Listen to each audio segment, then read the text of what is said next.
ஆங்கிலம் கலக்காம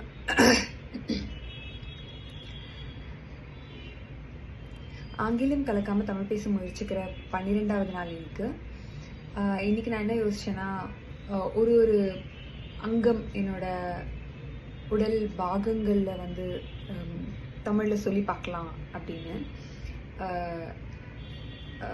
முடி, நெற்றி, புருவம், கண், மூக்கு, கன்னம், உதடு, வாய், தாடை நினைக்கிறேன், காது, கழுத்து, கை, முன்னங்கால் இருக்கு, முன்னங்கை இருக்கான்னு தெரியல.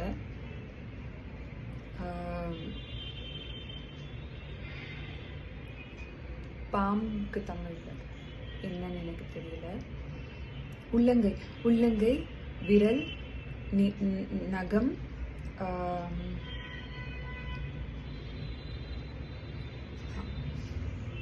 இதெல்லாம் தெரிஞ்சிருக்கு.